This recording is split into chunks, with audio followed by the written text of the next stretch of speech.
नमस्कार मित्रांनो, खूप खूप स्वागत आहे तुमचं ओमकार ट्रेडिंग अकॅडमीमध्ये. आज आपण मंडेला मार्केट कसं रिॲक्ट होऊ शकतं, मग निफ्टी सेन्सेक्समध्ये काय रिॲक्शन येऊ शकते हे आपण पाहणार आहे. त्याआधी सर्वांना एक विनंती आहे की तुम्ही आपले व्हिडिओज पाहता, पण तुम्ही आपल्या व्हिडिओला लाईक करत नाही, कमेंट करत नाही आणि फॉलोही करत नाही. जर तुम्ही लाईक, कमेंट, फॉलो केले तर मलाही चांगलं प्रोत्साहन मिळेल आणि तुमच्या जास्तीत जास्त फ्रेंड्सला तुम्ही आपला ॲनालिसिस पाठवत जा. त्याच्यावरनं तुम्हाला जर काही शिकायला मिळालं तर खूप चांगली गोष्ट आहे.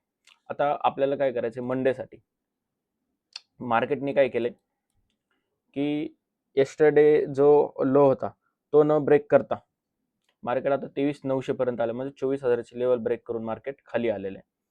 आता मंडेला काय झालंय की मंडेसाठी खूप मोठा हर्डल आहे अपसाईडला जाण्यासाठी. पण आपल्याला काय करायचं आहे, समजा मार्केट हे फ्लॅट ओपन झालं.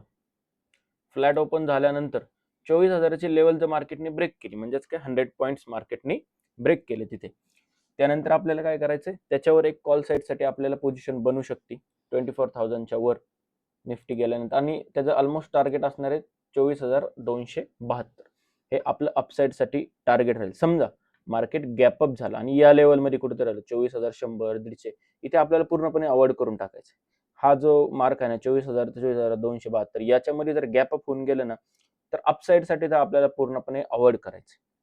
त्यानंतर समजा मार्केट गॅप डाऊन झालं किंवा आजचा जो लो आहे 23,800, समजा फ्लॅट ओपन होऊन जर हा लो ब्रेक केला मार्केटने, तर आपल्याला डाऊन साईडसाठी टार्गेट ऑलमोस्ट 23,550, म्हणजे जवळजवळ 250 पॉईंटचं टार्गेट आपल्याला याच्यामध्ये मिळू शकतं डाऊन साईड. समजा मार्केट हे गॅप डाऊन ओपन झालं.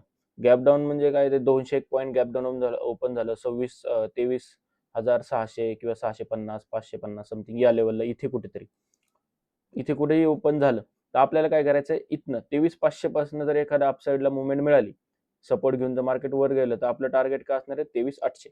एकतर 23,800 डाऊन साईडला ब्रेक झाली तर आपलं 500 पर्यंत टार्गेट असेल, आणि समजा 500ला जर मार्केटने सपोर्ट घेतला तर अपसाईडला 23,800 पर्यंत निफ्टीचं टार्गेट असणार. तुम्हाला अजून नवीन नवीन कोणत्याही टॉपिकवर व्हिडिओ पाहिजे असेल तर तुम्ही मला सांगा, मी नक्कीच त्याच्यावर तुम्हाला समजेल असे सोप्या भाषेमध्ये व्हिडिओ बनवेल. आता हा सेन्सेक्सचा चार्ट आहे बघा, याच्यामध्ये आपण ऑलरेडी मार्क करून ठेवलं तर त्यानुसार मार्केट रिॲक्ट झालेलं आहे.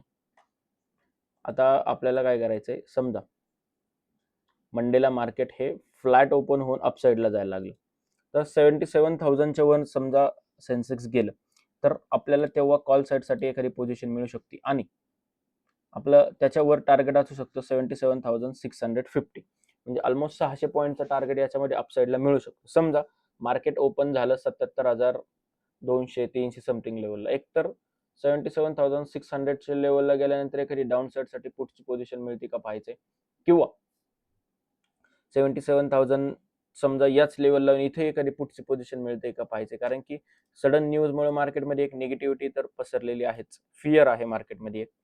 समजा मार्केट फ्लॅट ओपन झालं आणि 76,400 लेवल ही ब्रेक केली मार्केटने, तर आपलं डाऊन साईडसाठी टार्गेट असणारे ऑलमोस्ट 75,800, म्हणजे आपल्याला याच्यामध्ये 400 पॉईंटचं 800 पॉईंटचं टार्गेट हे मिळू शकतं सेन्सेक्समध्ये. समजा मार्केट खूप मोठा गॅप डाऊन झाला आणि ऑलमोस्ट 76,000 च्या खाली मार्केट ओपन झालं 75,800, 900 समथिंग लेवलला. इथे आल्यानंतर काय करायचं, 75,850 या लेवलला इथे करत सपोर्ट घेते का पाहायचं, आणि इथनं मार्केटला आपल्याला अपसाईडसाठी एखादी मुवमेंट मिळू शकते. आता मंडेला, मंगळवारी मला वाटतं मंथली एक्सपायरी आहेत, निफ्टीची आहे, त्यानंतर स्टॉक ऑप्शन्सची पण आहे. त्याच्यामुळे मार्केटमध्ये मे सिरीजसाठी थोडीशी बाईंग पाहायला मिळू शकते.